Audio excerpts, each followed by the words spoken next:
Salut à tous et bienvenue dans ce nouvel épisode de Radio Absalom. Une fois encore, je suis en compagnie de Chacha. Chacha, comment vas-tu ? Bah ça va très bien, et toi ? Bah écoute, ouais, ça va nickel. Ça fait quelques temps là qu'on n'a pas fait un épisode, mais bon, on a une fin d'année scolaire un peu chargée, on va dire. Ouais, tu t'as passé le brevet, c'est ça ? Ou le bac ? Ouais, exactement, ouais. Non, mais beaucoup de révisions et tout, il a fallu que je reprenne toutes mes capitales. Oh, quel enfer. Ah ouais, c'est pas évident ça. Et puis comme tu les allais mélanger avec les capitales du monde des pactes, bah en fait, t'es passé au rattrapage. Ah bah, capitale de la Pologne, j'ai mis Vercès, moi, comme un con. Bah oui, C'était pas la c'est bonne ça. planète. Mais c'est le problème. Ah là là. Non, mais ouais, on a été un peu occupés, mais on arrive à se dégager du temps quand même pendant ce mois d'été pour enregistrer un épisode qui va être un épisode un peu technique, on va dire. On va essayer de pas trop rentrer dans tout ce qui est stats, calcul et tout ça, mais Oui, parce que concrètement, ça nous fait chier, les stats calcul, même si on aime bien la mécanique. On n'est pas des gros fans de fouilles, parce que on n'est pas des fans de mathématiques non plus au départ, donc... bah moi peut-être un peu plus, mais on n'est pas dans l'optimisation, on va dire. On n'est pas du genre à chercher à maximiser nos personnages et les dégâts qu'ils peuvent faire et comment on peut optimiser la situation pour faire plus mal plus vite, etc. On a plutôt tendance à vouloir jouer un peu avec le jeu, avec les règles, etc. et créer des situations plus originales, on va dire. Plus varié, Voilà. plutôt que les sacs à PV de Donjon Dragon 5ème édition. Je l'aurais pas dit. Oh, bim. Ah, ça envoie des scuds dès le début, j'aime ça. Bah écoutez, sans plus tarder, donc vous l'aurez compris, aujourd'hui on est là pour vous parler du système de combat dans Starfinder, et je vous propose directement d'allumer vos communicateurs et d'intercepter les ondes de Radio Absalom.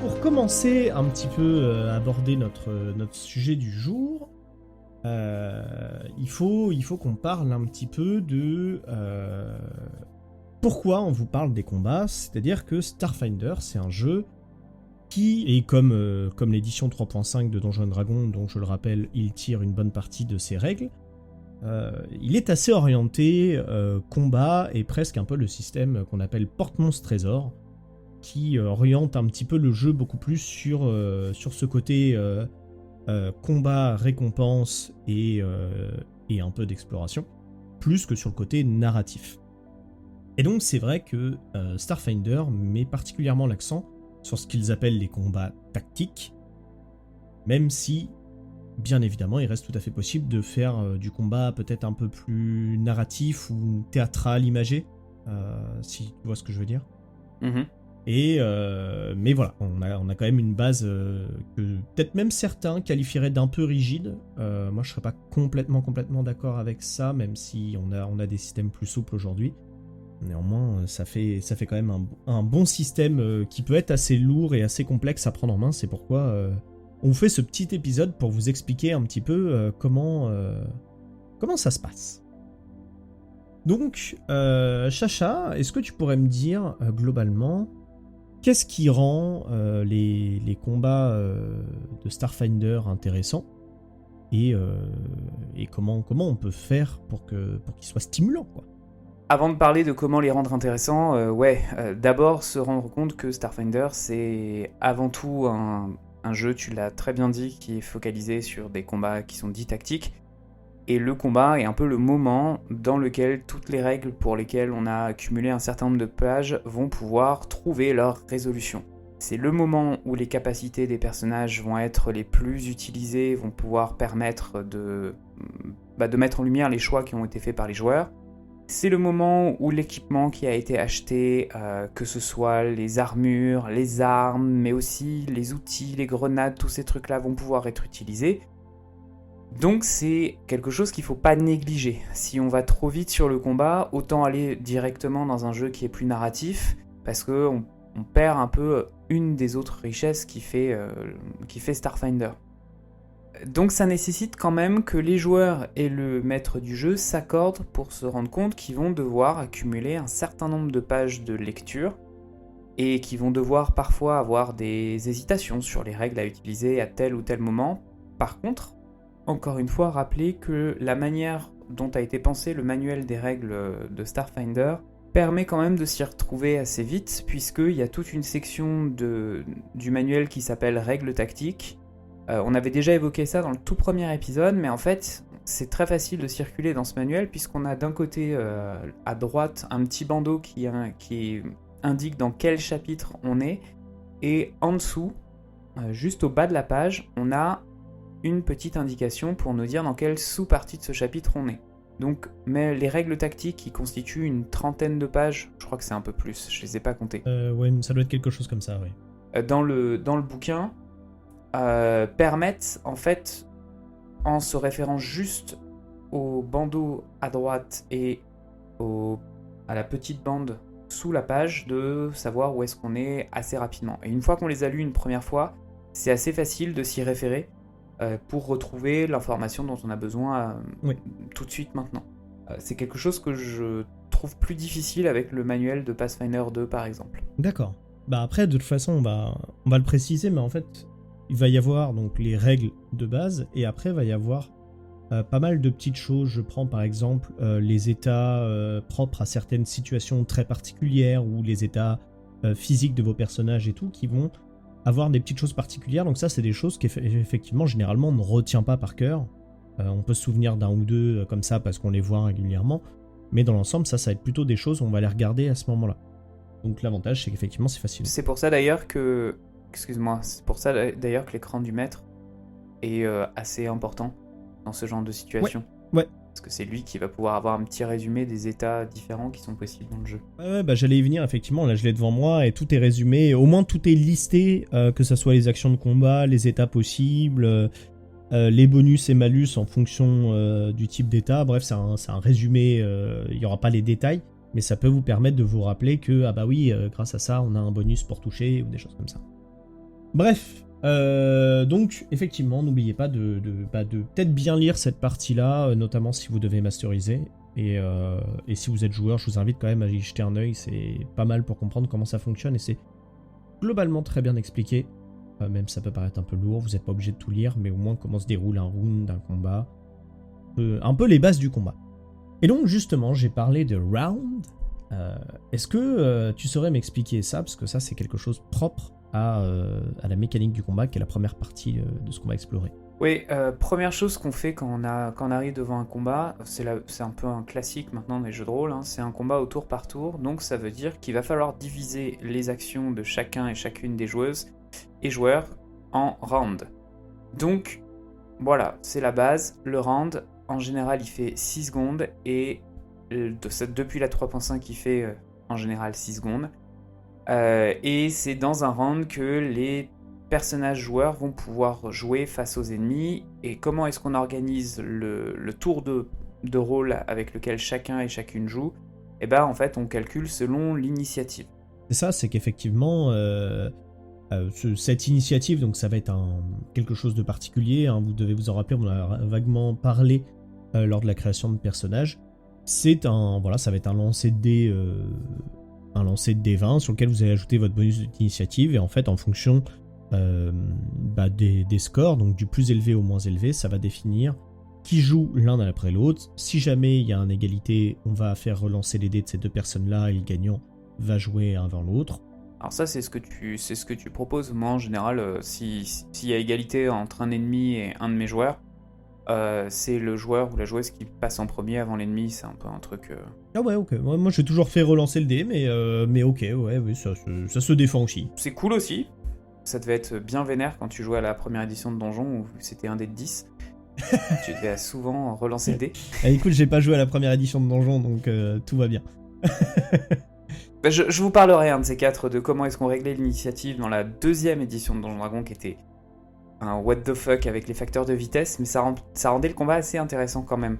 Bref, en tout cas, ce qu'il faut garder à l'esprit quand on s'intéresse au combat dans Starfinder, c'est que ce qui va se passer avant le combat n'est pas négligeable. C'est-à-dire que si les PJ savent qu'il y a des ennemis qui se trouvent dans la pièce d'à côté et qui font tout en œuvre pour être discrets, les prendre par surprise, monter une embuscade, ça va avoir un sens parce qu'il y a quelque chose qui existe dans les règles de Starfinder et qui existe là encore depuis des années dans ce système-là. Ouais. C'est ce qu'on appelle le round de surprise. Ce qui signifie que si l'un des deux camps qui est en train de se battre a surpris le camp adverse, eh bien, vous avez le droit à une sorte de round gratuit dans lequel les joueurs vont pouvoir, si c'est eux qui gagnent le round de surprise, c'est eux qui vont pouvoir surprendre les adversaires et agir pendant tout un round sans que les adversaires en face puissent, eux, réagir. Donc c'est très important. Même ce round peut même être lié, au-delà du groupe de personnages, peut même être lié au personnage en question. C'est-à-dire que vous vous retrouvez dans une situation où vous êtes 3 personnes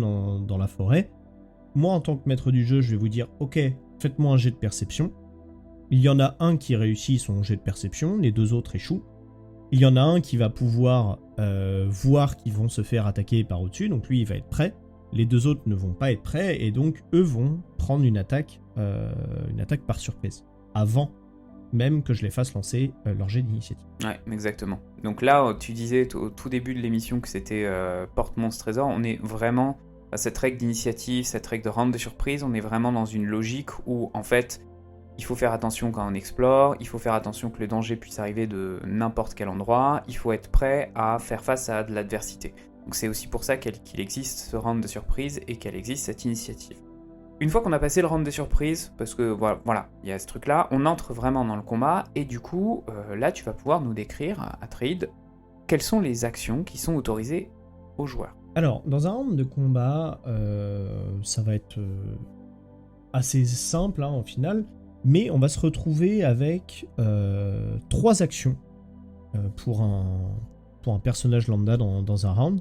Il va avoir d'abord une action simple, donc ça va être genre attaquer, lancer un sort ou peut-être utiliser une capacité spéciale. On va avoir une action de mouvement qui va être donc le fait de se déplacer. Et on va avoir une action rapide. Donc l'action rapide, ça peut être, je sais pas, se jeter à terre par exemple, pour se protéger, ou peut-être modifier la prise qu'on a, je sais pas, on a grippé un arbre, on va changer sa prise pour avoir une main de libre et pouvoir tirer avec notre pistolet laser. Ça peut être ça par exemple. Et ces 3 petites actions-là, une des choses qu'il faut savoir, c'est que vous pouvez tout à fait jouer avec. C'est-à-dire que si vous n'avez pas d'action de mouvement à faire, vous pouvez obtenir une action rapide, par exemple, supplémentaire, parce que vous n'avez pas fait d'action de mouvement. Donc, en fait, c'est ce petit système-là qui peut paraître un tout petit peu rigide. Déjà, avec ça, vous pouvez jouer en fonction du nombre d'actions que vous voulez faire. Si vous voulez aller plus loin, vous pouvez éventuellement faire 2 actions de mouvement et sacrifier 1 voire 2 de vos actions pour pouvoir effectuer ce que vous voulez. Donc il y a un système d'équivalence, on ne peut pas sacrifier n'importe quoi pour n'importe quoi, mais voilà, c'est un système déjà avec lequel on peut jouer. L'idée c'est qu'il y a une hiérarchie entre les actions. L'action simple est plus importante que l'action de mouvement, qui est plus importante que l'action rapide. Donc si on en sacrifie une, ça donne immédiatement accès à celle d'en dessous. Mais on ne peut pas sacrifier une action rapide pour avoir une action simple, par exemple. Donc voilà. Et est-ce qu'on peut agir en dehors de son tour de jeu ? Alors, effectivement, dans Starfinder, nous avons ce qu'on appelle des réactions.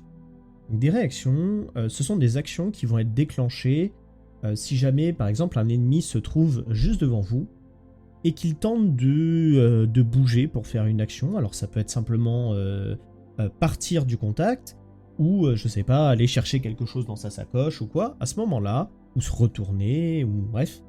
À ce moment-là, vous avez une réaction possible, qui se traduit souvent par ce qu'on appelle une attaque d'opportunité. Donc en fait, en faisant ça en action au corps à corps, il vous crée une opportunité d'attaque, et à ce moment-là, vous allez pouvoir en profiter. Mais il existe aussi potentiellement des sorts ou des actions spéciales qui peuvent être données par certaines classes de personnages, certains objets, certaines capacités, qui pourront vous permettre en fait d'avoir une action supplémentaire durant cette opportunité-là. Et donc ça, c'est sur un tour un peu classique. Si jamais il y a certaines actions qui peuvent être un peu plus compliquées à mettre en place, auquel cas vous pouvez échanger vos 3 actions, action simple, action de mouvement et action rapide, contre une action dite complexe. Et là, à ce moment-là, donc pendant le tour, vous n'allez effectuer que cette action-là. Et donc là, à ce moment-là, on va pouvoir faire un truc beaucoup plus compliqué, comme par exemple faire une position, ce qu'on appelle un repli, pour se mettre à couvert, ou je sais pas, il y en a plein d'autres. Par exemple, on peut faire l'attaque à outrance. Peut-être tu peux nous expliquer ce que c'est exactement ? Ouais, l'attaque à outrance, ça remplace ce qu'il y avait dans Donjon Dragon 3ème édition ou dans Pathfinder sur les attaques multiples. Dans Starfinder, dès que vous êtes niveau 1 et peu importe votre classe de personnage, vous avez le droit de faire ce que tu viens d'appeler une action complexe. Donc c'est-à-dire que tu sacrifies toutes tes actions pour n'en faire qu'une seule dans ton tour de jeu.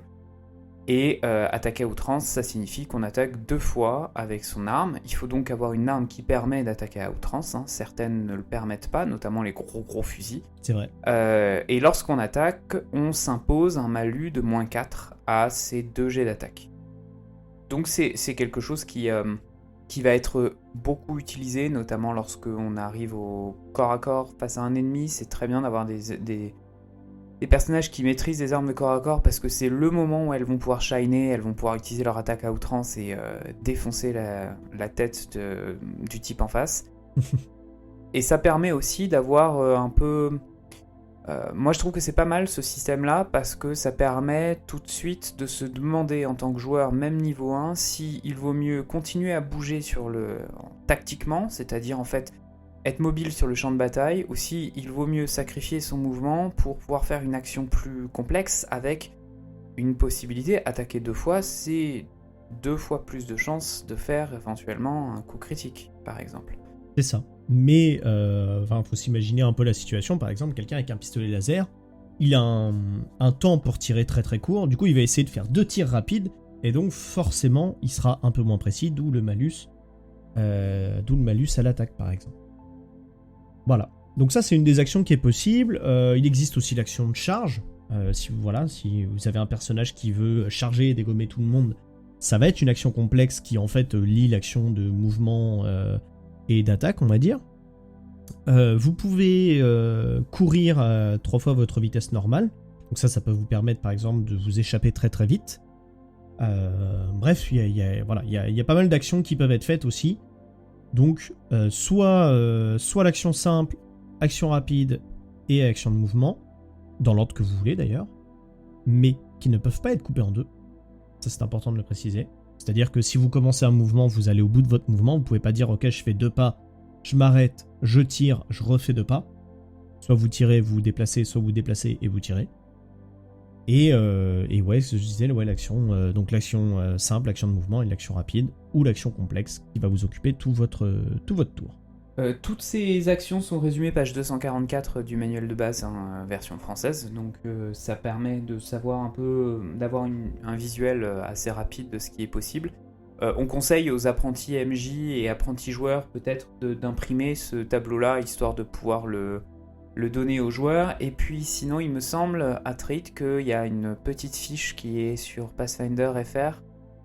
C'est ça ? Ouais. Que tu as, qui résume assez bien. Ouais, en fait, il y a une petite feuille qui est faite par la communauté, qui est adaptée déjà d'une feuille faite par la communauté américaine, donc qui a été traduite par la commu, et qui, en gros, résume l'action d'un tour avec toutes les petites actions possibles, et ce qui est marqué, quel jet il faut faire, à quel moment, etc., quelles sont les actions possibles selon les moments, et c'est également rappelé dans le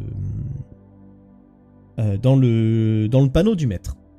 Donc globalement, ce qu'il faut retenir sur toutes ces actions, c'est que un tour de combat de jeu, soit vous attaquez, soit vous lancez un sort, soit vous utilisez une capacité spéciale ou un objet qui nécessite une action simple, et puis en général, il y a aussi un déplacement. Voilà. Globalement, il n'y a que ça à retenir.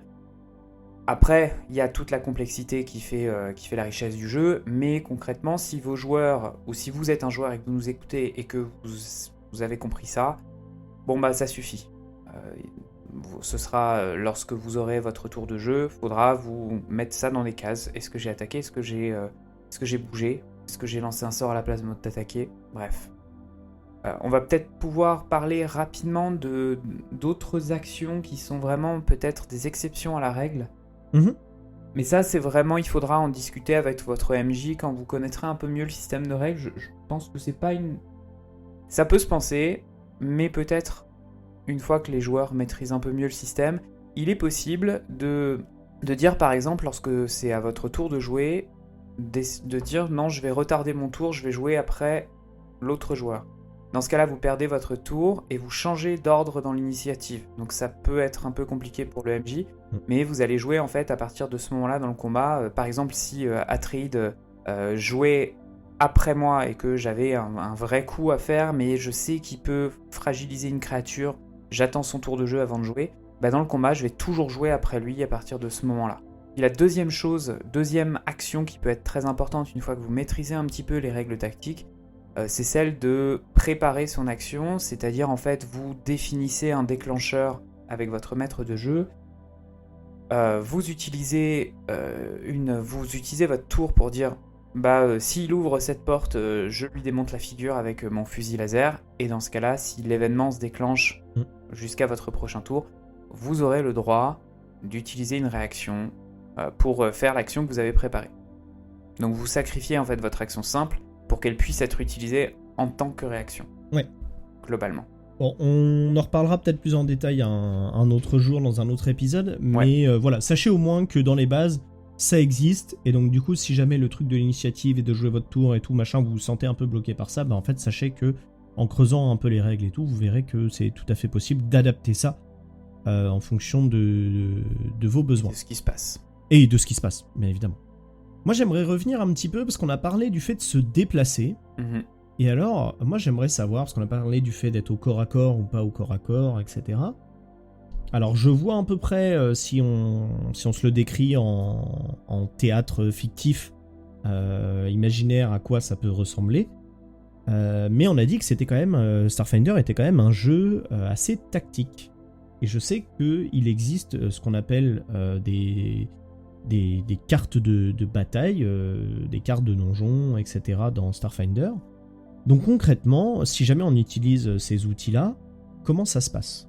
Alors rapidement, pour faire une bataille et pour donner un aspect visuel au PJ, si vous êtes autour d'une table de jeu, et ce que je vous conseille, et que vous êtes en train de manger des pizzas en buvant du coca, le mieux c'est d'avoir des tapis qui sont tout faits. Il y en a chez Paizo avec des cases, c'est des grilles qui sont... comment on appelle ça, les grilles carrées là, des quadrillages quoi.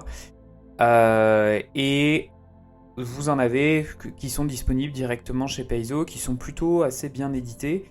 Mais sinon, il existe aussi plein d'autres... Et vous pouvez dessiner au marqueur dessus, effacer, etc. C'est comme des Velleda, donc vous en faites ce que vous voulez, ça c'est hyper pratique. Voilà. Il existe aussi plein d'autres grilles que vous pouvez acheter dans n'importe quel magasin de... Quoique pas tous peut-être. Dans les magasins de jeux, en tout cas, ils peuvent vous les commander. Des grilles toutes simples, toutes blanches, un quadrillage, avec possibilité de marquer des choses au marqueur. Et ça fait votre carte de combat. Sur les tables de jeux virtuelles, et là il y a beaucoup d'artistes qui font des trucs sur Patreon et qui vont vous proposer des grilles, mais tout ce que partagent toutes ces cartes-là, ou ces dessins, ou quoi que ce soit, c'est l'idée que il y a des quadrillages, et que une case de ce quadrillage correspond dans le système de Starfinder. Wow. Pathfinder, ça doit être la même, je pense. À vérifier, ça doit être la même. Dans Donjons & Dragons, c'est la même. Enfin, c'est assez commun, on va dire, dans le système d'Eva. L'idée, c'est qu'une case, c'est 5 pieds, en version américaine, c'est-à-dire 1,50 m. Et globalement, votre personnage a une vitesse moyenne, c'est-à-dire une vitesse qui lui permet d'aller à 6 cases, puisque la vitesse de base des personnages, c'est 9 mètres. Donc, vous savez que vous pouvez bouger à 6 cases pendant votre tour. C'est ça. Alors, ce qu'il faut vous imaginer, c'est quand on parle de combat tactique, en gros, il faut imaginer qu'on prend la situation, on se met au-dessus, donc en vue de dessus comme une caméra, et on voit toute la situation d'au-dessus. Donc, vous allez avoir vos pions qui représentent vos personnages à un endroit, les pions adverses à un autre endroit. Vous pourrez voir sur la carte, soit parce que votre maître du jeu l'a dessiné, soit parce que c'était déjà présent et que vous aviez la carte, une carte imprimée. Et vous allez pouvoir voir les cases, etc. Et donc pouvoir dire, ok, je me déplace de 3 cases pour me retrouver derrière la caisse, et donc être en position protégée, donc avoir des bonus, etc. Enfin, voilà. En gros, vous allez avoir une espèce de vue de dessus de votre décor, et comme ça, vous allez pouvoir justement faire ce qu'on appelle cette partie tactique, et donc du coup, commencer à mieux vous organiser pour vous situer dans l'espace, utiliser l'environnement à votre avantage ou non, et décider de vos actions de la meilleure façon qui soit. Et comme ça, vous verrez aussi beaucoup plus clairement les positions et déplacements des ennemis, s'ils sont visibles ou pas sur votre trajectoire, enfin voilà. Ça permet d'avoir une meilleure vision du combat, mais ça le rend du coup forcément un peu plus tactique, mais du coup plus mécanique qu'un combat théâtral imaginaire raconté par votre maître du jeu. Petite précision quand même, histoire de... Il y a toujours le problème avec les cartes qui manient le quadrillage, de ce qu'on fait des diagonales, puisque quand vous avez un pion, vous aurez, et qu'il a autour de lui... combien de carrés ça fait? 9 carrés autour de lui, un pion, 9 possibilités, 8. Réfléchis. Putain.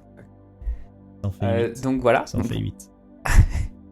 Ouais, 9 quand tu comptes parce que s'il bouge pas, ouais, ça fait 9 carrés dans lequel il peut aller. Mais en gros, l'idée, c'est que ce qui pose problème, c'est qu'on peut vachement abuser du diagonal. Si un mouvement en diagonale, c'est considéré comme un mouvement d'1,50 m à chaque fois, en fait, vous allez avancer beaucoup plus vite que si vous allez que vous faites des angles droits. Donc pour pallier ce petit problème, Paizo a mis une règle un peu pénible à calculer quand vous êtes autour d'une table. C'est que le premier déplacement que vous faites en diagonale vaut une case, c'est-à-dire 1,5 m. Et puis le deuxième mouvement vaut 2 cases. Donc si vous voulez bouger par exemple de 2 carrés en diagonale, et bien en gros ça vous coûte 3 cases de mouvement.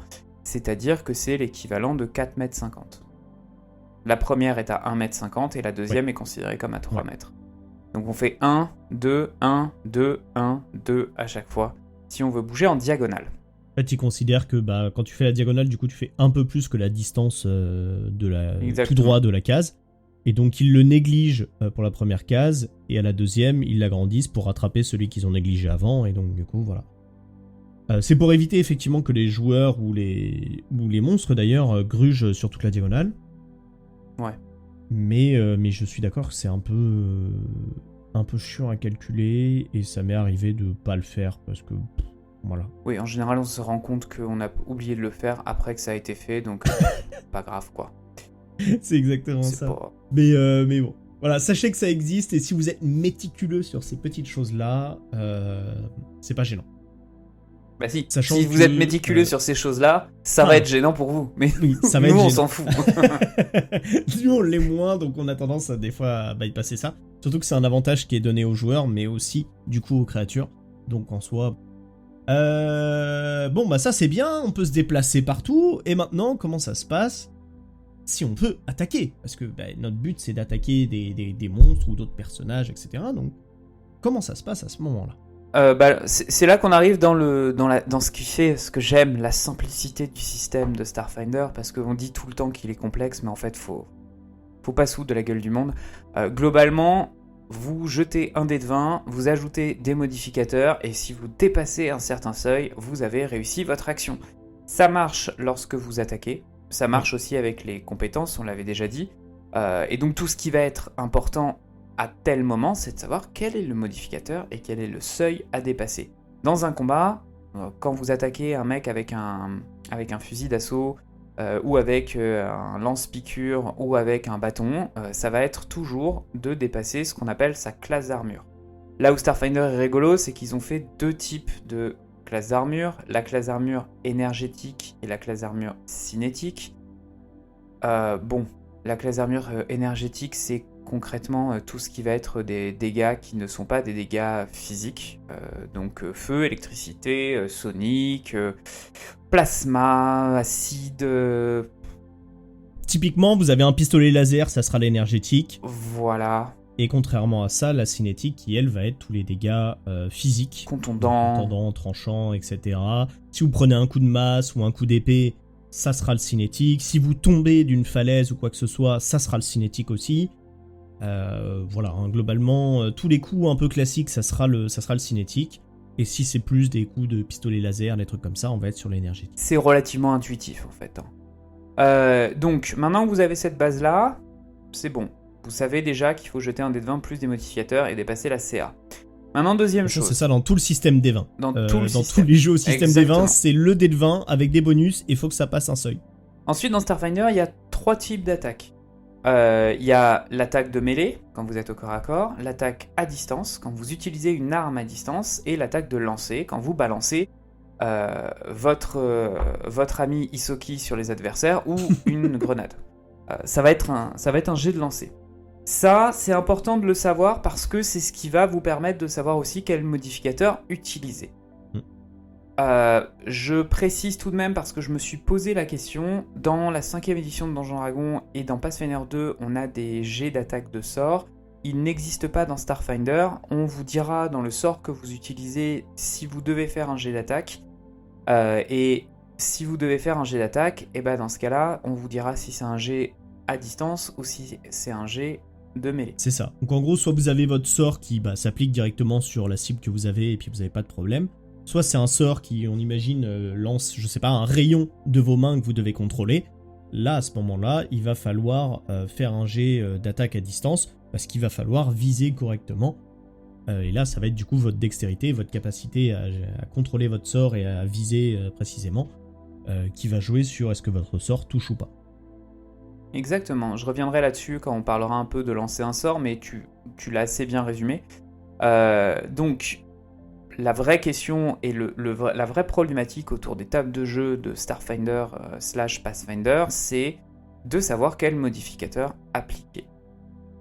Et c'est là qu'on entre un peu dans l'engrenage de la machine que d'aucuns disent un peu rigide, qu'est Starfinder. Globalement, quand vous allez jeter votre dé de 20, vous allez commencer par vous demander si vous faites une attaque de mêlée, lancée ou à distance. Si vous faites une attaque de mêlée ou de lancée, vous allez ajouter un premier bonus, qui est un bonus que l'on appelle un bonus de caractéristique. C'est le bonus que vous avez associé à votre caractéristique, soit la force si vous êtes sur mêlée et lancée, soit la dextérité si c'est une attaque à distance. À ce premier bonus s'ajoute un deuxième bonus qui lui est lié à la classe de votre personnage, qui est ce qu'on appelle le bonus de base. Celui-ci s'applique à toutes les attaques et on l'appelle le BAB, le bonus de base à l'attaque. C'est ça. Alors, sachant que tout ça, vous n'aurez pas à le recalculer à chaque fois. C'est-à-dire que c'est marqué sur votre feuille de personnage, c'est marqué bonus de base pour le lancer, bonus de base contact, ou alors vous l'aurez mis à côté de vos armes, et c'est réglé. Et donc du coup, ce sera marqué plus 5, et vous savez que quand vous tapez avec votre bâton, vous faites un dé de 20, plus 5, qui comprend en fait votre modificateur de force et votre modificateur de classe. Ouais, mais il faut juste savoir comment est-ce qu'il est construit pour pas se reposer la question si par exemple on n'a pas joué pendant 3 mois et qu'on retrouve sa feuille de perso et qu'on sait plus ce que c'est. Mais globalement, ça c'est un peu la partie un peu la plus simple. Il y a éventuellement d'autres bonus que l'on va vous donner qui sont liés peut-être à vos choix de création de personnages, un bonus racial par exemple, ou certains bonus qui sont des bonus qui sont liés à des dons de spécialisation, mais en général ces bonus-là ne sont pas typés. Une fois que vous avez ces premiers bonus-là, vous voyez que je fais attention quand j'en parle à bien rajouter des petits mots derrière mon bonus. Et c'est pas, je dis pas un bonus simple sans rien. Il y a le bonus de base, il y a le bonus de caractéristique. Donc en fait, Starfinder est un jeu qui joue sur les types de bonus. Et à tout cela vont s'ajouter des bonus de circonstances, des bonus d'altération, des bonus de morale, des bonus de chance. Je crois que j'ai donné... Non, il me reste encore d'autres bonus. Il y a les bonus d'armure, mais qui sont liés à votre armure à vous. Donc, par exemple, une armure, un équipement qui vous donne plus 2 à votre classe d'armure. Et des bonus divins. Voilà. Donc, tous ces bonus-là, il faut que vous compreniez comment est-ce qu'ils s'ajoutent à votre attaque. Globalement et en général, ce sont les événements qui vous donnent ces bonus-là. Ce sont les sorts qui vous donnent ces bonus-là. Ce sont des objets ou des choses ou des potions que vous prenez qui vous donnent ces bonus-là. Vous ne devez pas apprendre cette liste de bonus par cœur. Ils sont toujours résumés dans la description, soit du sort qui va être utilisé, soit de la potion que vous allez utiliser, soit de l'effet sur lequel vous êtes, qui vous impacte.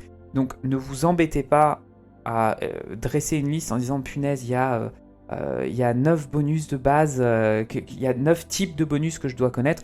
Vous embêtez pas là-dessus. Là où ça va devenir problématique, c'est que si par exemple vous avez un pote à vous qui vient de vous faire un sort qui vous donne un bonus de circonstance de plus 3 à votre jet d'attaque, et que vous avez un autre pote qui lui vous donne un bonus de circonstance de plus 1, savoir que ces deux bonus sont des bonus de circonstance, ça fait que vous ne pouvez pas les cumuler. Vous prenez toujours le meilleur.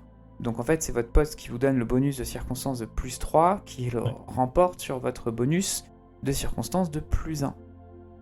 C'est intuitif, mais il faut le savoir. Faites attention au type de bonus. Ouais. Alors rappelez-vous bien que, effectivement, de toute façon, donc, tous les premiers bonus qu'on a évoqués seront déjà remplis sur votre feuille. Et sinon, le reste, ça sera contextuel. Donc ça sera au moment du combat. Votre pote va vous dire « Ok, tiens, je te fais un sort. Grâce à ça, tu vas avoir plus 2 pour toucher. » Ok. Et là, à vous de retenir qu'effectivement, dans le combat, vous allez avoir un bonus de la circonstance parce que vous êtes sous l'emprise de ce sort-là qui vous aide à toucher, par exemple. Et à l'inverse, le maître du jeu vous préviendra si jamais il y a d'autres circonstances qui font que vous avez d'autres bonus ou pas, quoi. Exactement. Donc une fois encore, ça peut faire peur, ça peut faire beaucoup de bonus ou de trucs comme ça. En fait, la plupart vont être un peu passés sous silence et vous allez simplement les calculer à différents moments. Vous n'allez pas vous retrouver à devoir tout recalculer, tous les bonus à la fois. Voilà. Paniquez pas. La plupart sont déjà marqués sur votre feuille et s'il y en a de circonstances, ils vous seront énoncés et dits à ce moment-là par que ce soit vos camarades ou votre maître du jeu. Mais on rappelle que pour que ça fonctionne bien, en fait, le système il paraît un peu chiant comme ça, mais si tout le monde à la table de jeu est un peu conscient de ces trucs-là, ça se passe plutôt bien. Faut juste pas regarder son téléphone portable pour savoir si on a reçu sa commande Uber Eats pendant que c'est au tour de son camarade de jouer. Il faut être un peu attentif sur le combat et ça va bien se passer. Ça sent le vécu. Non, ouais, mais je l'ai déjà fait en tant que MJ, ce qui était pas très intelligent. Alors, d'ailleurs, ça c'est une des caractéristiques, c'est si jamais vous faites du jeu de rôle en ligne, avec les outils comme Roll20, Foundry VTT, etc. On fera sûrement un épisode dédié aussi aux outils qui existent pour jouer à distance. Tous ces trucs-là vont être un peu passés sous silence. Parce qu'en fait, comme c'est des outils en ligne et tout, ils intègrent déjà tous ces calculs. Donc si votre maître du jeu a bien préparé la scène et tout, tout ce qui sera bonus contextuel sera déjà préparé. Et si vous utilisez l'outil correctement, c'est-à-dire votre camarade qui lance un sort pour vous donner un bonus de plus 2, s'il arrive à bien vous cibler vous, etc., en fait, le bonus sera valable directement. Donc du coup, vous aurez juste à cliquer sur lancer votre sort. Et en fait, l'outil l'appliquera tout seul. Sinon, vous l'ajouterez vite fait et puis on n'en parlera plus, quoi. Mais c'est un des avantages des outils en ligne. Certes, c'est plus dur de maintenir la concentration avec tout le monde et tout, mais il y a toutes ces phases un peu mateuses qui vont être passées sous silence, en fait. Dernière petite chose, il y a certains bonus qui ne sont pas typés. Ce sont les bonus qui sont les plus importants à aller chercher. Et parmi les bonus non typés, eh bien justement les bonus d'abri, c'est-à-dire que si vous vous cachez derrière quelqu'un, enfin derrière des caisses par exemple, voire si vous avez un ami Isoki que vous n'aimez pas trop et que vous vous mettez derrière lui pour qu'il se prenne des attaques plutôt que vous aurez des bonus à votre armure, à votre classe d'armure, qui sont des bonus non typés, donc qui s'ajoutent à tous les autres bonus que vous pourriez éventuellement avoir. Et ça, c'est très important parce que Comme Starfinder joue beaucoup sur les attaques à distance, savoir qu'on peut se mettre derrière des abris et qu'on peut avoir des bonus non typés pour avoir une montée sa classe d'armure, c'est assez intéressant. En sachant que l'abri supérieur, c'est déjà plus 8 à sa classe d'armure et plus 4 à ses jets de réflexe, donc c'est des gros bonus, si on y réfléchit bien.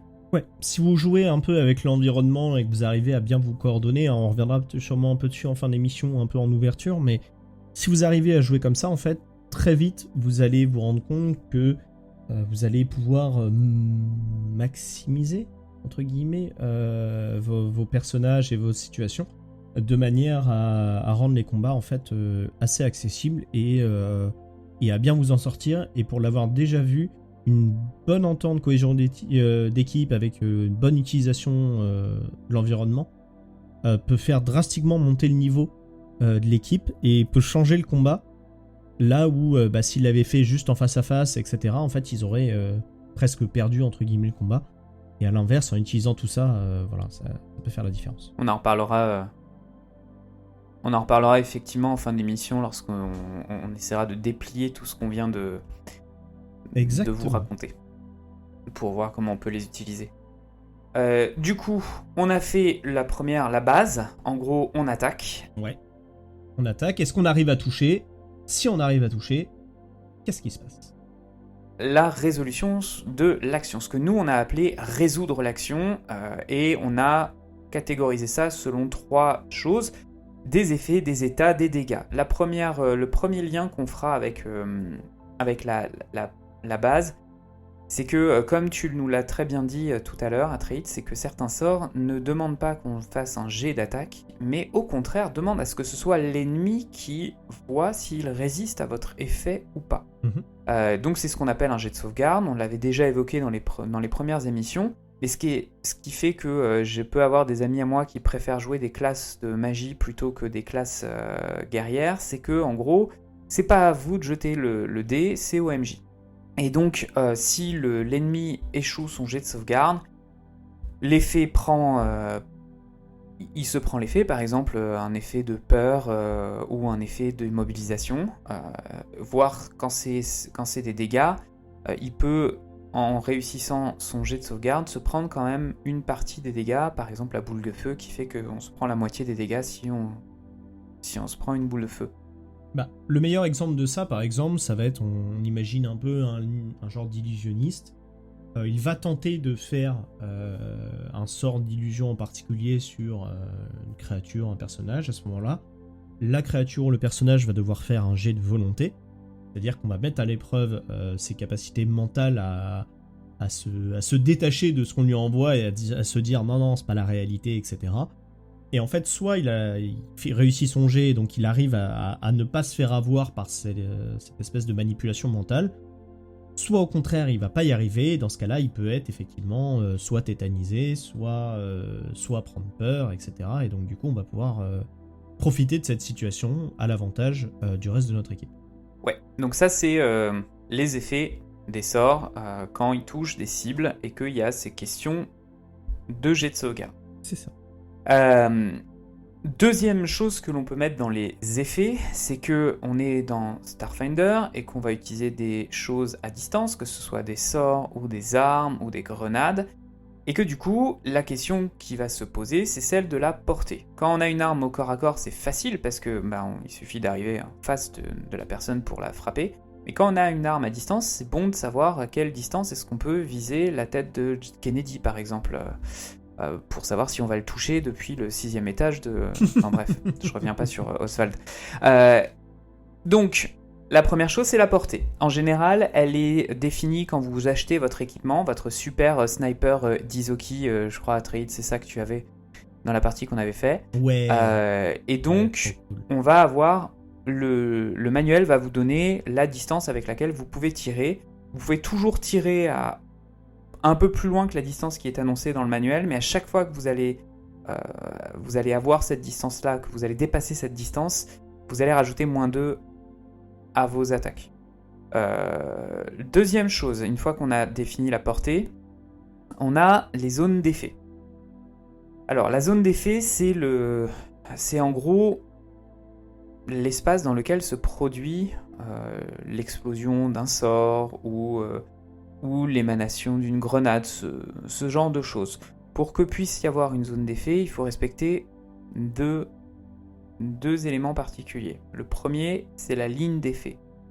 Ça veut dire que vous ne pouvez pas tirer avec un bazooka dans une pièce dans laquelle avec un mur qui vous sépare. Il y a forcément le mur qui va se mettre entre vous et la pièce. Donc, c'est ce qu'on appelle le fait que la ligne d'effet soit coupée. Donc, vous ne pouvez pas tirer avec... Ah, techniquement, vous pouvez, mais... Vous pouvez, mais dans ce cas-là, vous visez le mur. Vous visez pas la personne derrière le mur. Et dans certains cas, pas toujours, pas tous les cas, mais dans certains cas, on va vous demander également d'avoir une ligne de vue. C'est-à-dire que vous puissiez voir derrière le mur pour pouvoir viser, par exemple, l'adversaire qui se trouve dans la pièce d'à côté. Oui. Donc ça aussi, bien garder en tête, ce que le jeu appelle ligne d'effet, c'est est-ce qu'il y a un obstacle dans la portée que je veux viser, et la ligne de vue, est-ce que j'ai besoin de voir mon adversaire, ma cible ou quoi que ce soit pour pouvoir utiliser mon effet. C'est ça. Et derrière, on a effectivement, du coup, la zone d'effet.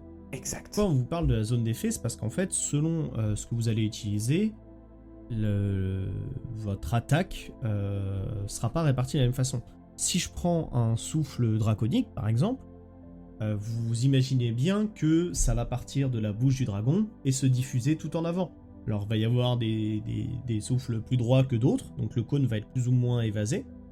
Mais voilà, vous allez avoir une zone bien particulière, conique devant vous, qui va pouvoir toucher. A l'inverse, si vous lancez une grenade, ça va être une explosion, donc on imagine une zone un peu circulaire autour de là où s'est arrêtée la grenade.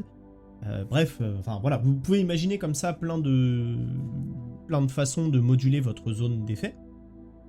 Et puis s'il y a des obstacles en travers, peut-être que derrière cet obstacle-là, du coup, vous n'êtes pas touché, par exemple. Enfin, voilà, tout ça peut entrer en compte. Et ça va être important, et c'est pour ça, là, à ce moment-là, effectivement, sur les battle maps et les grilles dont on parlait au début de l'émission, ça peut être assez pratique pour déterminer si votre camarade est dans la zone d'explosion ou pas, mais qu'en même temps le monstre l'est ou non. Enfin, voilà, ça peut être assez rigolo, et c'est assez visuel pour les joueurs. Notamment, on lance une grenade, comme ça on peut dire, ok, elle a atterri là. Elle touche toute la zone là, et comme ça elle permet de toucher les deux monstres, mais pas notre copain. Enfin, ça permet d'optimiser un peu plus le combat. On a effectivement, comme tu l'as rappelé, il y a 1, 2, 3, 4, 5 zones d'effets différentes. Ce qu'on appelle le cône, ce que tu as dit avec le souffle du dragon. La ligne, avec un truc un laser, qui fait... voilà, ou un laser, tout simplement. Une sphère donc au sol, l'explosion de ta grenade. Le cylindre qui est...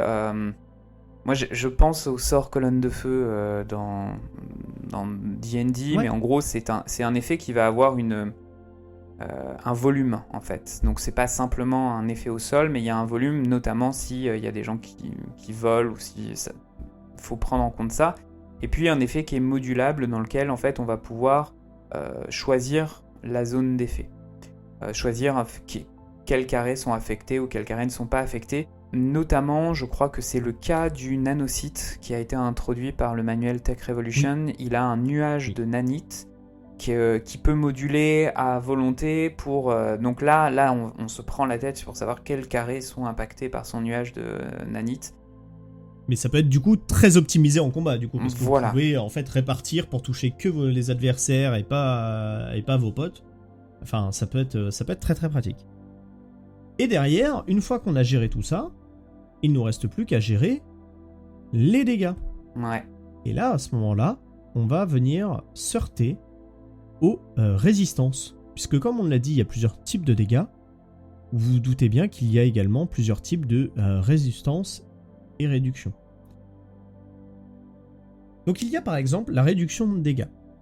C'est-à-dire que c'est une capacité particulière qui fait que le monstre va avoir une certaine tendance à résister aux coups qu'on peut lui mettre. Donc ça va s'appliquer sur tout ce qui est dégâts cinétiques. Donc en gros, on va lui mettre un coup de bâton, on va lancer notre dé de dégâts. Donc ça va être un dé de 8 par exemple. Je dis un truc au pif. Ok. Donc on va lui infliger, je sais pas, 6 points de dégâts. Et bien lui, il aura une réduction de dégâts de 3, ce qui fait qu'il ne touchera réellement que 3 points de dégâts. Derrière, donc ça c'est pour des dégâts cinétiques, des coups contendants, tranchants, des choses comme ça. Et derrière, on a des résistances à certaines énergies. On peut avoir de la résistance au feu, par exemple. Vous imaginez bien qu'un dragon de feu, généralement, si on lui envoie des flammes dessus, bon, il va quand même y résister assez facilement. Donc ça va être des créatures qui vont avoir une certaine tendance à résister aux flammes. Voire même y être complètement immunisées, c'est-à-dire ne peuvent subir de dégâts par ces types-là, quoi. Et enfin, on va avoir les résistants à la magie. Tu peux nous en parler, du coup ? Ouais, vous balancez votre sort sur votre adversaire. Il faut que vous lanciez un dé de 20, que vous ajoutiez votre niveau de jeteur de sort. Bon, en fait, ça marche comme les attaques, pour dépasser un seuil qui est la résistance magique d'un ennemi. Oui. Donc, si vous attaquez une bestiole qui a une résistance magique de 18 et que vous êtes niveau 1, autant vous dire qu'il y a peu de chances que votre magie traverse cette résistance magique. Mais tu as bien fait de rappeler tous ces types de dégâts et toutes ces résistances aux énergies, les réductions de dégâts, parce que ce qui va rendre aussi le jeu intéressant, c'est que en fait, face l'adversaire que vous avez devant vous, que le MJ vous a mis devant vous, si vous ne connaissez pas votre ennemi, vous risquez d'avoir de mauvaises surprises. Exactement. Toujours peut-être consacrer un de son premier temps, une de ses premières actions, à essayer de se rappeler des choses sur les créatures que vous avez en face de vous pour savoir quelles sont leurs faiblesses, quelles sont leurs résistances, quelles sont leurs immunités. Et du coup, savoir quelles sont les meilleures armes à utiliser contre elles. Effectivement, on s'est rendu compte avec Atreid que la réduction aux dégâts, c'est pas comme dans Donjons Dragons 5ème édition, où vous allez avoir une créature qui est résistante aux dégâts tranchants. On fait vraiment la distinction entre tous ces dégâts-là. Là, si une créature a une résistance aux dégâts, soit vous avez l'arme qui permet de passer cette résistance aux dégâts, par exemple du fer froid ou un certain type d'alliage qui va vous permettre de la passer, soit vous êtes obligé de... Soit vous avez une arme magique parfois qui permet de le passer, soit vous êtes obligé d'appliquer la réduction des dégâts à chaque fois. Parfois, on fait aussi des effets critiques. Alors, bien évidemment, connu de tous, il existe déjà... Vous connaissez l'échec critique, on n'en a pas parlé, mais en gros, si vous faites 1 sur votre jet de 20 pour attaquer, vous allez vous vautrer salement quoi qu'il arrive, peu importe votre bonus, peu importe machin, si vous faites 1 sur le dé, c'est un échec critique. Là, c'est le MJ qui décide des conséquences, s'il y en a ou pas. Mais dans l'ensemble, voilà. Et puis souvent, si vous faites une manœuvre plus risquée qu'une autre, si vous faites un échec critique, vous avez plus de chances de vous manger le retour de bâton. Derrière, effectivement, si vous faites un 20 sur votre dé, donc un coup critique, là vous allez pouvoir un peu maximiser vos dégâts. Et donc en fait, vous allez faire vos dégâts une première fois, et puis une deuxième fois, voire une troisième fois. Donc comment ça se passe ? Tout simplement, vous lancez vos dés de dégâts, plus vos bonus, ça vous fait votre dégât du coup. Et vous faites ça une deuxième fois, si jamais c'est marqué x2 pour votre coup critique. C'est marqué x3 pour votre coup critique. Il n'y a pas de règle de x2 ou x3 dans Starfinder. Alors, tu as les moyens de multiplier des trucs qui vont déjà être multipliés. T'as les moyens de gruger comme ça. Il n'y a pas de x3. Parce qu'en gros, dans Donjons et Dragons 3.5, je vais vite passer dessus, mais il y avait des possibilités de faire un coup critique si on faisait 17, 18, 19 ou 20 sur le dé. Et d'avoir un multiplicateur de 3, voire de 4, ce qui du coup rendait la possibilité de faire des coups critiques beaucoup plus simples, mais avec une seconde contrainte, c'est qu'il fallait valider ce critique-là en relançant le dé derrière et tout, bref, c'est un autre système. Là, c'est plus simple, c'est-à-dire qu'à partir du moment où vous faites un 20, vous faites un coup critique, et derrière, vous faites simplement la multiplication des dégâts, entre guillemets, mais...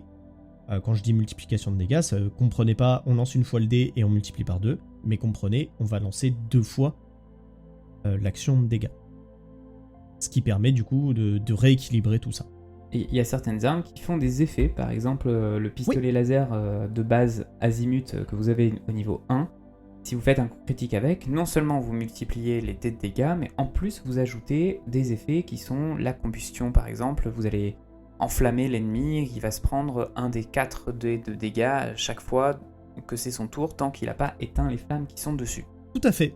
Du coup, je trouve que c'est pas mal de parler du critique parce que ça va nous permettre de passer directement à la dernière sous-partie de l'action qui est résolue. Si vous avez lancé un sort, si vous avez une arme qui fait des trucs particuliers, si vous avez utilisé un objet ou une capacité qui fait des trucs particuliers, voire si vous avez un effet critique qui fait aussi des trucs particuliers, Ou eh voir bien, si vous avez pouvez- utilisé l'environnement. ou si vous avez très justement utilisé l'environnement, vous pouvez appliquer des choses que l'on appelle des états. Conditions, je dis mal, conditions en anglais. La plupart du temps, ces états vont vous faire perdre des points de vie ou pas, mais surtout, dans d'autres cas, ils risquent de vraiment gêner vos joueurs dans les prochains rounds. On a regardé un peu ensemble, il y a 33 états différents dans Starfinder. Ouais, ça doit être comme ça, ouais. 34 si l'on compte l'état cassé, mais qui s'applique uniquement aux objets, qui sont une vraie plaie, la gestion des dégâts sur les objets. Ouais, on mais en ça reparlera, existe. ça aussi. On en reparlera aussi.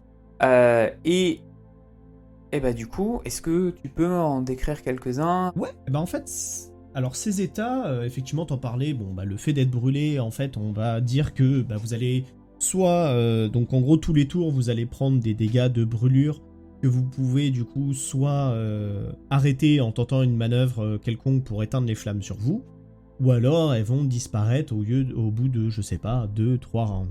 Mais pendant ces 2-3 rounds, tous les rounds, il subira un des 4 points de dégâts de brûlure, par exemple. Ça, c'est pour l'effet assez simple des flammes. Mais il y a d'autres effets, comme tu le mentionnais, qui peuvent être un peu plus fourbes, un peu plus perfides, qui permettent de baisser les capacités de notre adversaire. Par exemple, on peut imaginer que, je sais pas, il va être dans l'état, on va lui infliger l'état de fatigue. Il y a pas mal notamment de poisons qui vont pouvoir infliger ces états-là. En état de fatigue, votre personnage ne peut plus courir. Ça veut dire que si vous voulez vous fuir du combat, ça va être assez compliqué quand même. Vous allez devoir y aller en marchant. Bref, le monstre, s'il veut vous poursuivre, il y arrivera sans problème. Vous pouvez également avoir des états de peur, de choc, qui peuvent vous demander un jet avant même de lancer votre attaque, savoir si vous arrivez à faire, si vous avez assez de volonté pour quand même lancer votre attaque, ou si vous êtes trop apeuré pour le faire. Vous avez des conditions qui peuvent réduire votre capacité à toucher. Vous pouvez être ébloui, par exemple. Enfin, voilà, il y a pas mal d'états, comme on disait, hein, il y en a une bonne trentaine et on va pas tous les retenir. Comme je disais, c'est rappelé et dans le livre, et certains sont, enfin, ils sont même, je les ai là, donc ils sont même tous dans l'écran du maître. Et en gros, ils vont venir, vous faciliter ou vous compliquer, si c'est vous qui avez des états particuliers, le combat et la situation. Voilà, je pense à enchevêtrer notamment, tu t'en rappelles. Il y a une certaine partie avec un druide où j'aimais bien faire des lianes pour enchevêtrer tout le monde. Ouais. Ça permet du coup de faire que les personnes enchevêtrées se déplacent à la moitié de leur vitesse et subissent un malus de 2 à la classe d'armure, à leur jet de réflexe et éventuellement à leur test d'initiative, ainsi que toutes les compétences basées sur la dex. Et au jet d'attaque aussi. Voilà. Ouais, donc il y a... ce qui va être important en fait dans Starfinder, c'est de bien comprendre que on en reparlera sur la synergie du groupe, mais savoir connaître et varier un peu les états sur des ennemis qui sont ou sur des alliés d'ailleurs, ou sur des alliés, c'est ce qui va vous permettre de gagner le combat. Tu parlais juste des poisons et des maladies. On l'a mis de côté parce que ils ont leur propre système de règles. Oui. En gros, quand vous êtes empoisonné, même s'il y a l'état effectivement fatigué, les poisons et les maladies vont avoir un système de stades différents. Et en fait, il y a le stade 1 du poison qui va en général, qui va s'attacher à une caractéristique qui va vous poser problème pour l'utiliser. Et puis, plus vous allez augmenter de stade, plus vous allez être dans le mal. Et le dernier stade, en général, c'est que vous êtes mort. Donc ça, c'est quelque chose qui avait été que j'ai vu dans Starfinder et qui a été repris dans Pathfinder 2 et qui est un système à lui-même que je trouve intéressant. En effet. Et il y a un dernier état que je trouve rigolo. Ouais. qui est dans Starfinder, parce que bon, il y a d'autres jeux qui s'y prêtent moins, mais il y a l'état en apesanteur. Oui, c'est vrai, c'est considéré comme un état. Qui lui fait que, oui, c'est considéré comme un état, mais du coup, vous ne pouvez pas bouger parce que vous êtes en apesanteur, donc c'est un peu compliqué en combat de bouger. Et du coup, vous êtes toujours considéré comme pris au dépourvu. Et vous avez un malus de 2 à vos attaques parce que vous n'avez pas d'appui, vous avez rien, donc ça devient compliqué de viser. Et je trouve ça très drôle, et ça c'est typiquement une situation que vous pouvez utiliser. Vous êtes dans un vaisseau en train de vous faire attaquer, où il y a des bestioles dans votre vaisseau, etc. Et il y a un de vos joueurs qui peut partir à l'ordinateur pour aller couper l'apesanteur dans le vaisseau. Et bam, vous avez une situation qui peut être un peu à votre avantage. Ou à votre désavantage, mais dans tous les cas, vous renversez la situation et vous essayez éventuellement de profiter de ça, sachant que vos joueurs, eux, seront au courant de l'action qu'il fait, pas les adversaires, sauf si vous le gueulez devant les adversaires, auquel cas les adversaires le savent.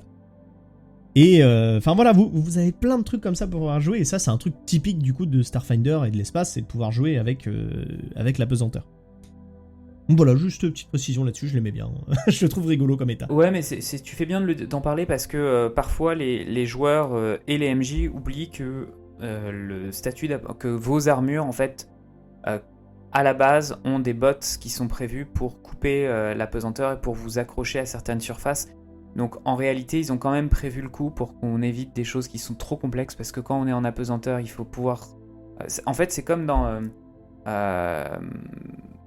c'est comme dans la stratégie Ender, quand il commence à découvrir le combat en apesanteur, en fait, il faut que vous puissiez vous accrocher quelque part avant de vous projeter, et ça peut faire des choses assez rigolotes, mais parfois ça peut aussi complexifier à mort et rendre le combat beaucoup plus long que ce qu'il aurait dû être au départ.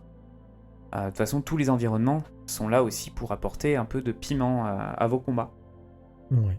On reviendra dessus rapidement, mais ouais, il y a pas mal de choses dans l'environnement qu'on peut utiliser. Donc concrètement, si on résume, un combat, c'est des rounds, c'est des actions, c'est des attaques ou des capacités ou des lancers de sorts ou toute autre chose, qui sont résolues en général toujours soit avec un dé de 20 plus des modificateurs, soit avec des jets de sauvegarde. Et une fois que tout ça c'est fait, il y a des effets qui s'appliquent, donc avec des zones d'effet ou des portées, et il y a des dégâts, il y a des états. Et c'est tout ce micmac-là que vous associez les uns avec les autres qui vont faire qu'un combat ne ressemble jamais à un autre combat, même si votre ennemi semble de prime abord un peu faible. Si vous avez un groupe qui arrive et qui est trop sûr de lui et qui ne voit pas que, par exemple, ils sont équipés que de fusils laser et que la créature en face, qui a beau avoir 4 PV, est insensible au laser, au feu, ils vont passer un sacré mauvais quart d'heure. Donc c'est ce qui fait un peu ce qui rend le combat par les règles déjà assez cool. Mais justement, c'est ce que j'allais te dire. Maintenant, une fois qu'on fait tout ça, ok, c'est cool, il y a plein de choses et tout, ça peut être un peu lourd pour les joueurs. Comment on s'assure que notre combat ne devient pas juste un peu lourd et frustrant et est intéressant à jouer?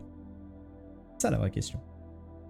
Déjà, si vous avez écouté l'épisode sur les créatures et ce qu'on peut trouver comme rencontre dans Starfinder, vous savez que les ennemis ont ce qu'on appelle des facteurs de puissance et qu'on va venir justement définir un peu le niveau d'une rencontre basé sur ces facteurs de puissance et basé sur le niveau du groupe qui va affronter.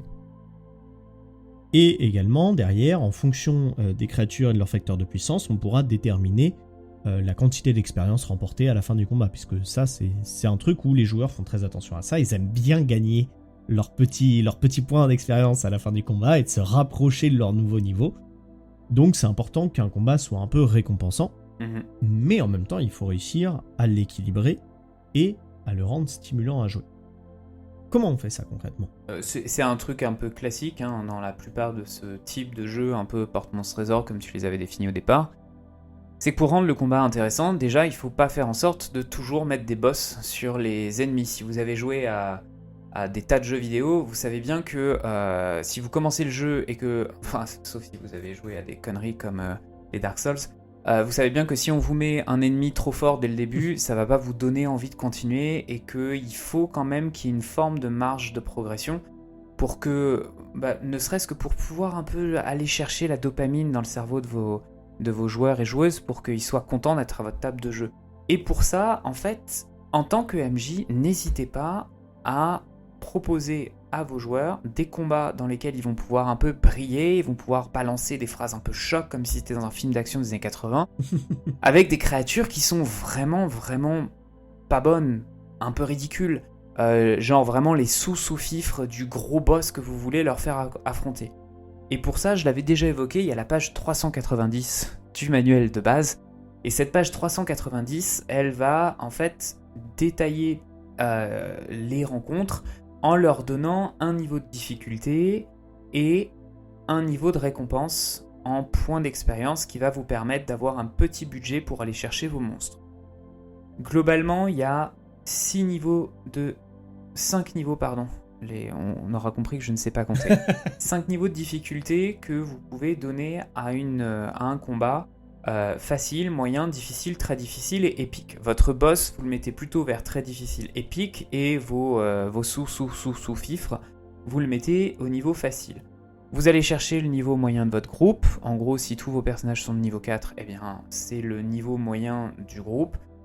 Et à côté de ça, on vous donne un certain niveau de points d'expérience que vous allez pouvoir utiliser pour aller chercher les monstres selon leur facteur de puissance. En gardant en tête quand même que si vous mettez un gros boss tout seul, qui est de facteur par exemple puissance 8, c'est pas la même chose que si vous mettez 2 créatures qui sont de facteur de puissance 7.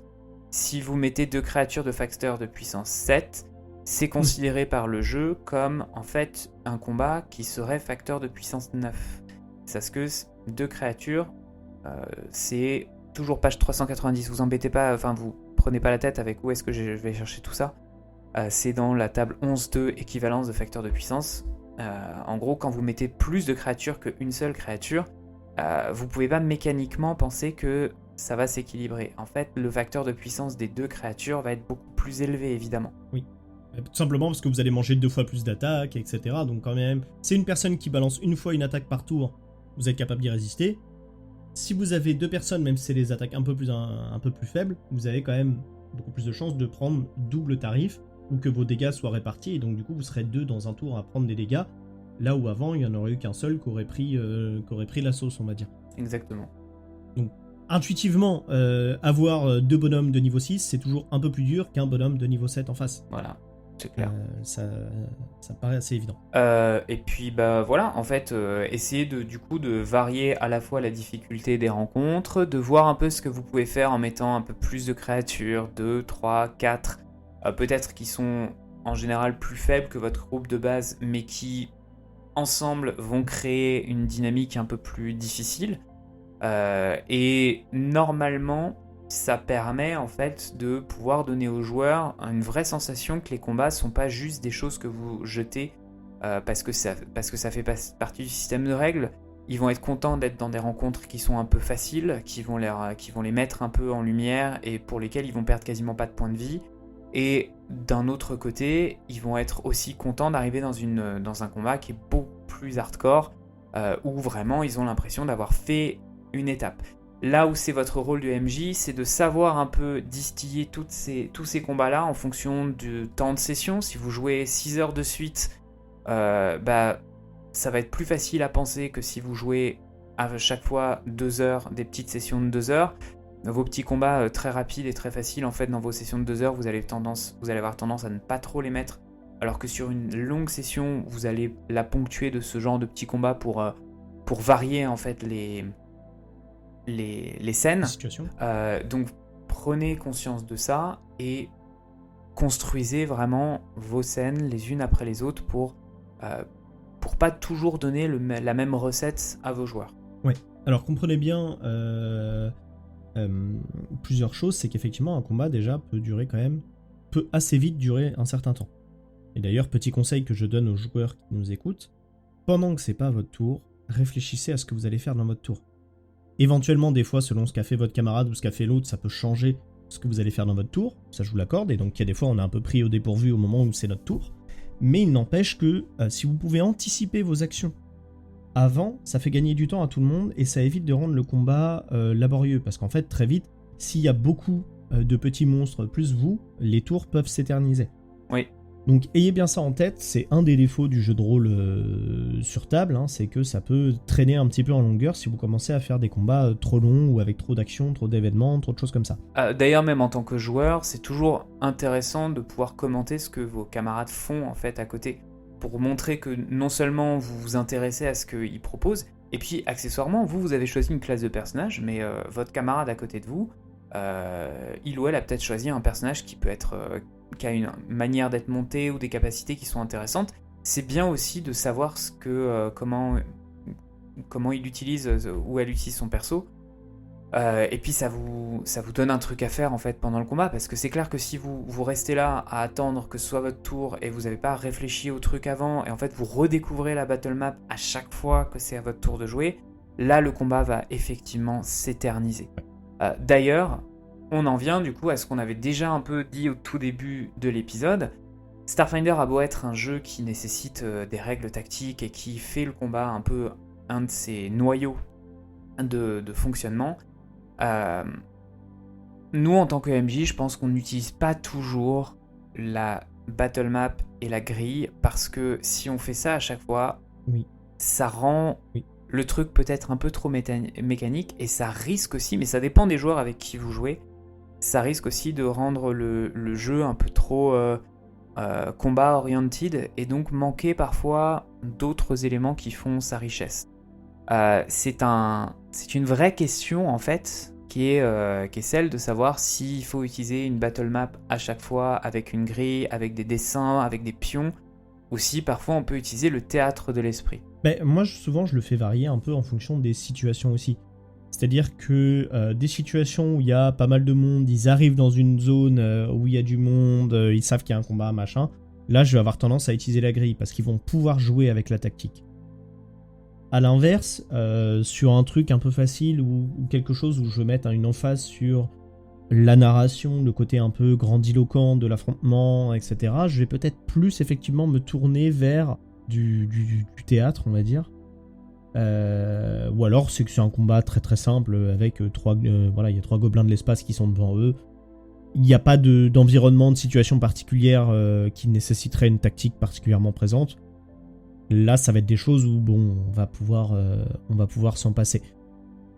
C'est à chaque MJ de voir midi à sa porte, j'ai envie de dire, en fonction de ses joueurs, de ses envies, de son contexte, de ses goûts. Nous, je sais que, nous, on aime beaucoup Starfinder aussi pour son lore et son univers. Donc, on a une fâcheuse tendance à mettre une emphase là-dessus et à faire peut-être des monstres parfois un peu plus particuliers parce qu'on aime bien, ça va créer des situations plus originales et que nous, en tout cas, on trouve plus stimulantes. Il y a d'autres joueurs qui, justement, eux, préféreront optimiser vachement les combats et l'expérience et la montée de niveau et leurs stats et des choses comme ça.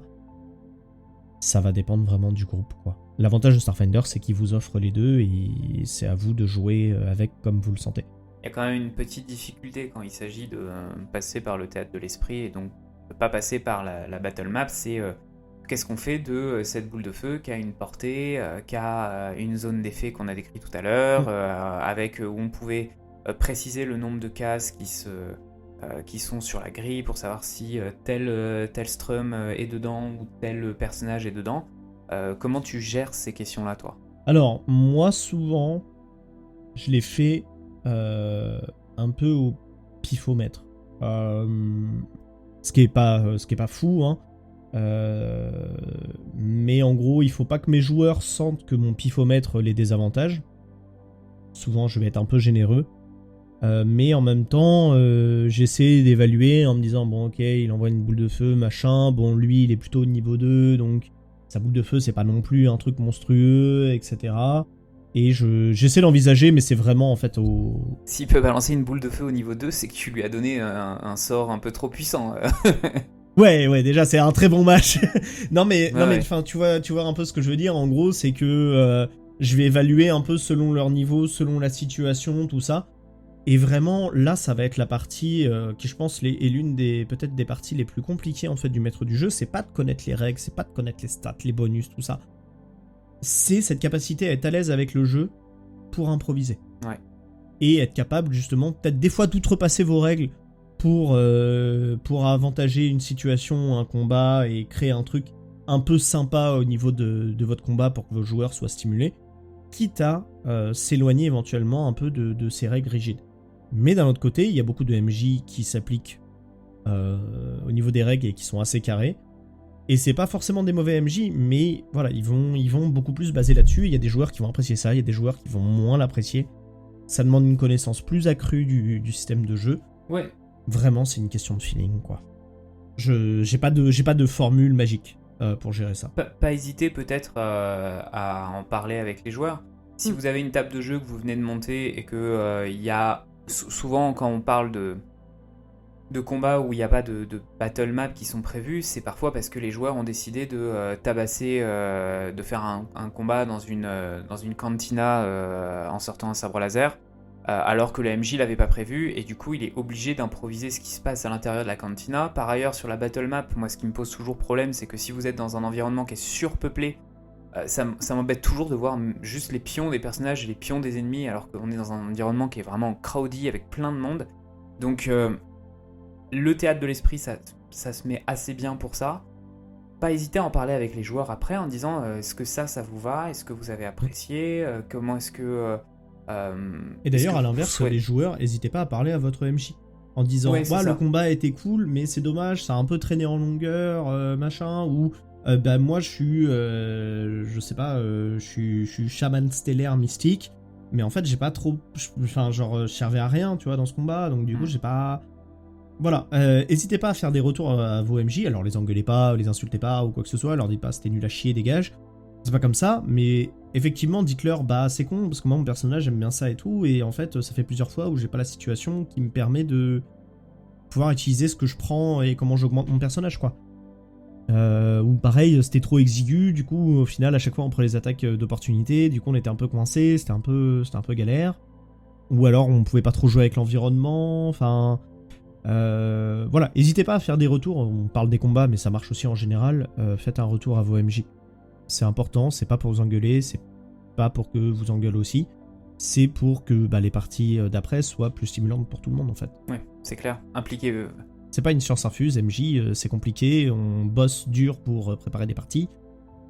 Et malheureusement, des fois, on tente des trucs, des fois ça marche super bien, des fois ça marche pas. Des fois on est moins dedans, des fois on improvise un truc en se disant ça va être une idée cool. En fait, sur le papier ça l'est, dans l'application ça l'est beaucoup moins. Voilà, ça arrive, c'est pas grave quoi. De toute manière, à la fin de la séance, la vraie question c'est de savoir si on s'est amusé ou pas. Ouais. Et c'est ça qui fait l'ambiance de la partie, mais c'est clair qu'en tout cas une discussion avec les joueurs et joueuses, c'est un des trucs basiques en fait. On peut pas faire de jeu de rôle sans communication, c'est clair. En tout cas, c'est le bienvenu. Vraiment, n'hésitez pas à le faire. Et du coup, toi, tu parlais, donc, pour la question des battle maps et de non-battle map théâtre de l'esprit, tu as fini par évoquer la question de sortir des règles. Ouais. C'est clair que Starfinder est un jeu qui est d'une... j'ai voulu le montrer comme plus facile qu'il n'était, mais c'est une fois qu'on est sorti des grandes catégories, il y a des règles pour tout, ça en fait effectivement un jeu compliqué, et pour le montrer, en fait, je vais revenir sur des choses qu'on a mis un peu de côté au tout début de cet épisode, c'est-à-dire qu'on a parlé des actions simples, on a dit que ça permettait d'attaquer, mais en réalité, derrière le mot attaque, il y a énormément de choses. Il y a la possibilité, quand vous avez des armes à distance, de faire des tirs de couverture ou des tirs de diversion. Il y a la possibilité, quand vous êtes au corps à corps, d'utiliser des manœuvres, de gripper l'adversaire. Il y a la feinte. Il y a les feintes qui sont possibles. Les feintes, c'est très drôle. Les feintes, en gros, vous utilisez un jet de bluff, donc c'est une compétence, le bluff, voilà, pour tenter de faire une feinte à votre adversaire, ce qui permettra de donner un bonus, ou un malus à la CH, je sais plus, ou un bonus pour toucher à vos camarades. Un bonus à votre attaque. Ouais, je attaque. crois que c'est un bonus à votre attaque à la prochaine personne qui va jouer. Alors, pas forcément, c'est à toi-même seulement, tu feintes pour toi-même. Si t'as pas le temps d'attaquer, je sais plus. C'est l'émissaire qui a des choses... Et non, c'est pour ça, la feinte, c'est normalement une action de mouvement qui te permet de feinter avant d'attaquer. C'est ça. Mais il y a certaines catégories, l'agent ou l'émissaire, qui vont pouvoir jouer là-dessus pour pouvoir donner des avantages au groupe. Mais c'est clair et net que toutes ces actions-là, on a décidé de pas trop les définir pour laisser aussi à votre groupe et à vous en tant que MJ la possibilité de les découvrir par vous-même. Et puis de toute manière, normalement, c'est des choses qui viennent de la part des joueurs. Oui, parce que le tir de diversion, par exemple, les joueurs qui disent « Ah ben je peux pas occuper son attention là-bas pendant que mon pote il se déplace, comme ça il se fait pas voir et il peut y aller » ou je sais pas quoi. Exactement. Voilà, c'est à ce moment-là que vous allez pouvoir lui dire « Bah en fait tu peux, alors au lieu de tirer toi, enfin tu vas lui tirer dessus mais ça sera un tir de diversion donc il y aura pas de dégâts mais par contre ça va permettre à ton pote de se déplacer et de faire son action, enfin... » Ça marche si le jour où vous jouez avec vos joueurs et que votre joueur propose ça, vous vous rappelez de la règle du tir de diversion. Et qu'il y a des gens à la table de jeu qui savent qu'elle existe. Mais imaginons que vous êtes face à une table où plus personne se rappelle qu'il existe ça. Imaginons que vous ayez dit, bon bah d'accord tu peux faire ça, mais tu me jettes un dé de 20 et puis je vais te mettre un malus de -4 et puis si ça marche, ok, il pourra se déplacer. Vous n'êtes pas dans les règles du manuel parce que y a une règle qui existe pour ça. C'est pas grave. Prenez le temps de relire ça ensuite. Revenez avec vos joueurs. Au pire, vous aurez un joueur tatillon qui vous dira « Alors en fait, dans les règles, c'était marqué que j'avais un +2 normalement. » Et vous êtes là genre « Ah bah ok, la prochaine fois, si tu m'en feras comme ça, là j'avais zappé, ok très bien. » Revenez ensuite avec les joueurs en disant « Ah bah la dernière fois, je vous ai donné ça, j'ai déconné, c'est pas grave, on avance parce que le plus important c'est de faire avancer la partie et pas de faire avancer les règles. » On apprend tous aussi, hein. Enfin je veux dire, même nous on n'a pas 150 parties de Starfinder derrière nous, il y a un paquet de trucs qu'on découvre après coup, que moi je découvre après coup, j'ai présenté la situation à mes joueurs, et du coup j'ai improvisé, puis en fait on est revenu la fois d'après, on s'est dit ah bah non en fait j'ai regardé, et mon joueur avait regardé aussi, on s'est dit ah bah non en fait ça marche pas comme ça, bon bah ok c'est pas grave quoi, on l'a validé comme ça pour la dernière fois, la prochaine fois on fera comme ça, et puis let's go, c'est pas grave quoi. Et d'ailleurs, en fait, de toute manière, essayer de sortir de la lecture à la lettre des règles, ça vous permet en fait d'avoir, vous en tant que MJ, aussi un peu plus de marge de manœuvre pour jouer avec ces récompenses-là que vous donnez au PJ, parce qu'en fait, vous allez pouvoir autoriser des actions qui normalement ne sont pas autorisées par les règles, quand vous voyez que les PJ sont en train de faire des choses qui correspondent un peu à ce que vous souhaiteriez qui se comportent. Donc on parlait tout à l'heure du fait d'être un peu actif pendant le combat en s'intéressant à ce que font les autres pour créer une certaine symbiose du groupe, mais il y a aussi parfois des actions qui sont pas du tout pensées dans les règles, que vous avez même vous en tant que MJ pas pensé, ou tout simplement parfois... Souvent vous n'aurez pas pensé à tout. Mais exactement, ou même parfois l'environnement lui-même va permettre de jouer avec certaines récompenses, où ça va permettre d'introduire des propositions d'action qui sont pas du tout pensées par les règles. Et du coup, vous allez être obligé de manipuler un petit peu tout ça pour donner l'impression à vos joueurs que c'est eux qui sont les stars en fait. Ouais, parce que c'est le but. C'est le but, c'est que ça soit eux les stars. Vous avez quelques PNJ ou méchants qui peuvent briller un peu, etc. Mais il faut que ça soit eux qui soient fiers d'eux et contents et d'être là genre ah, à ce moment-là j'ai utilisé mon pouvoir et tout, comme ça t'as pu faire exploser le baril qui l'a enflammé, et toi derrière vu qu'il était enflammé t'as pu faire une attaque d'opportunité et machin et truc. Ça qui est cool. C'est vraiment ça qui est cool quand il y a une espèce de synergie, un genre de petit combo ou un truc où vos joueurs se sont entendus pour renverser la situation et leur mettre à leur avantage. Et là, moi, je sais que de plus en plus, j'essaie de le faire. Alors, je dis pas que j'y arrive tout le temps, etc. Mais j'essaie d'appliquer un peu, j'en ai déjà parlé, c'est ce que j'appellerais un peu l'effet Monster Hunter. Pourquoi je dis ça ? Parce que dans Monster Hunter, vous êtes confronté à des monstres qui sont très gros, souvent plus forts que vous, surtout la première fois où vous l'affrontez. Et donc, du coup, pour ça, en fait, le jeu passe son temps à vous donner des outils. Alors, il y a les pièges que vous pouvez crafter, des trucs comme ça. Ça, dans Starfinder, on peut le retrouver un peu grâce aux grenades, ce genre de choses. Mais il y a aussi plein de choses dans l'environnement qui peuvent vous servir. Alors ça peut être, en fait, au-dessus, il y a des rochers, et si vous tirez en haut, les rochers lui tombent sur la tête. À ce moment-là, il est assommé, boum, vous allez avoir 3 attaques pour pouvoir le dégommer, et ça vous permet de prendre l'avantage sur le combat. Ou, effectivement, le coup du baril explosif qu'on retrouve dans beaucoup de jeux vidéo, c'est un classique, mais ça marche toujours. Le baril de liquide chimique dans le laboratoire, vous tirez dessus avec le pistolet laser, boum, ça explose.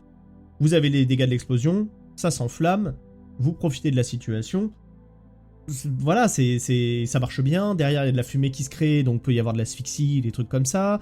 Mais en même temps, il y a du brouillard, donc vous voyez plus forcément où est votre adversaire à cause de la fumée noire des flammes. Il y a plein de trucs comme ça que vous pouvez faire pour changer le combat et pas juste être « Ok, il y a un monstre avec des grosses griffes que vous combattez ». Oui, d'ailleurs, pensez bien que les joueurs et joueuses qui sont à votre table de jeu ont sans doute les mêmes références que vous quand ils arrivent à la table de jeu. C'est-à-dire qu'en fait, la raison pour laquelle on se met autour d'une table de jeu, c'est qu'on a envie de partager un moment d'action comme on en a en fait le vocabulaire par toute la pop culture qui nous entoure, que ce soit par les mangas, que ce soit par les films, les gros actionneurs des années 80 ou même récents, hein. Il est certain que si vous allez, je l'ai pas vu, mais si vous allez voir le dernier Mission Impossible, je ne pense pas que Tom Cruise passe son temps à calculer est-ce qu'il a réussi à passer la résistance à l'égocentrisme de l'ennemi ou pas. Il va plutôt changer d'environnement, utiliser tout ce qu'il a à sa disposition pour pouvoir s'en sortir avec toujours quand même la caméra braquée sur lui.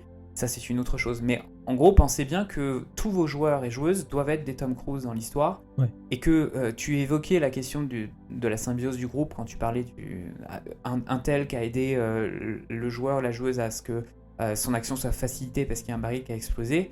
N'hésitez pas aussi en tant que MJ à en rajouter tout le temps lorsqu'il y a effectivement une bonne idée qui va permettre en fait à tout le groupe de pouvoir tirer avantage d'une scène.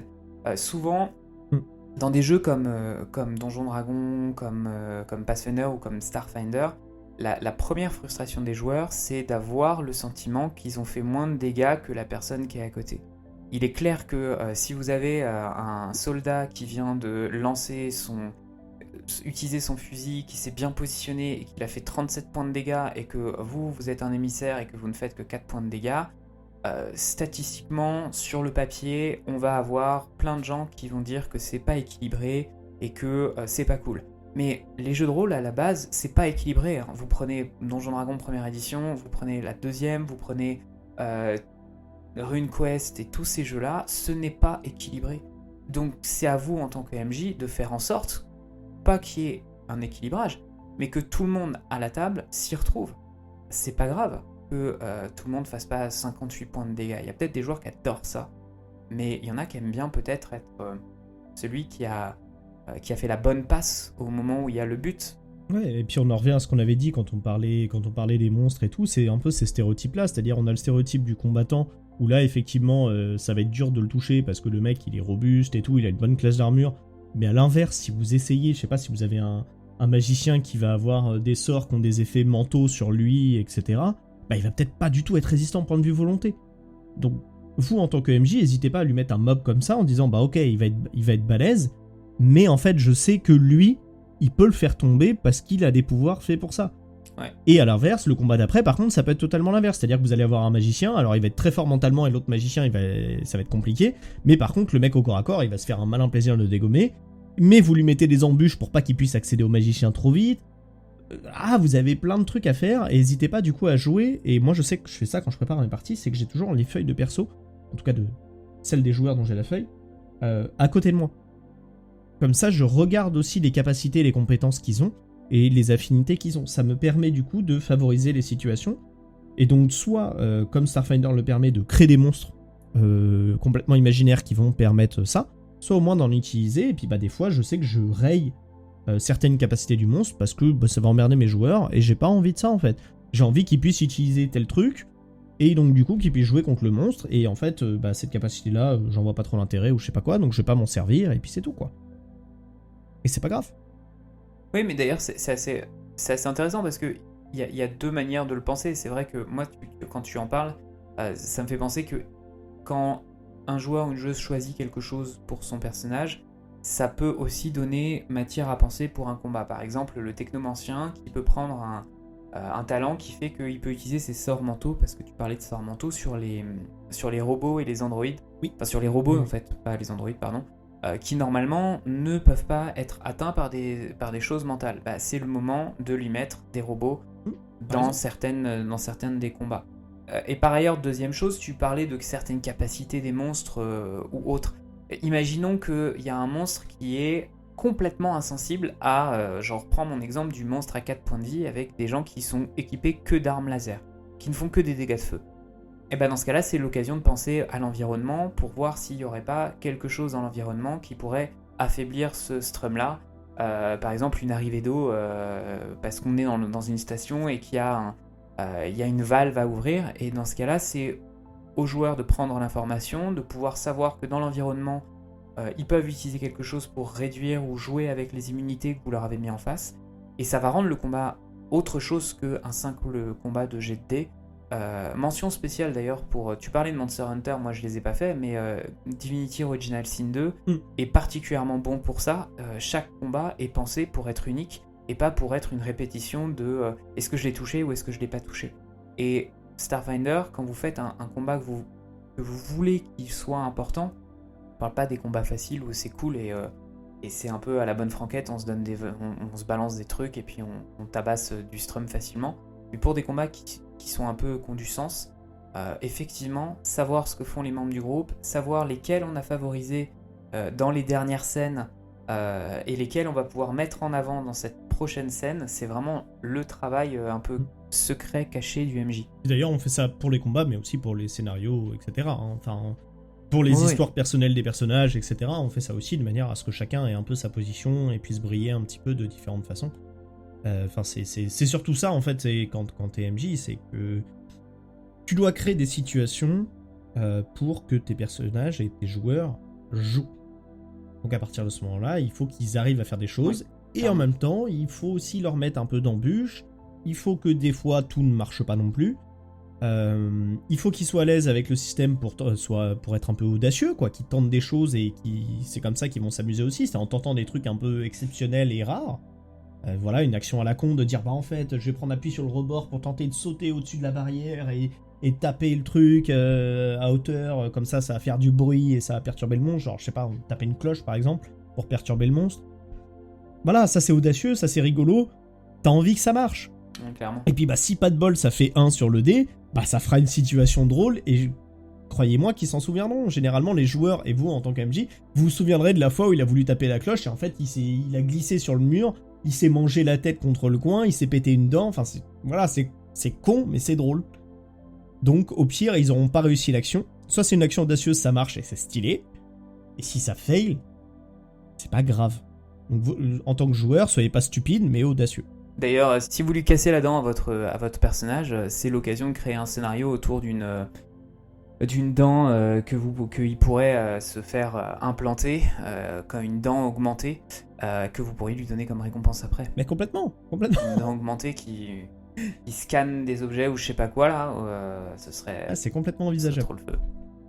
Et c'est ça qui est chouette, et là je reprends un peu, parce que ça va être un peu le résumé de notre épisode et de ce qu'on avait mis à la fin, c'est que, voilà, dans les combats, ce qui est important, c'est la symbiose de groupe, l'environnement, et les actions de vos joueurs, et notamment les actions audacieuses.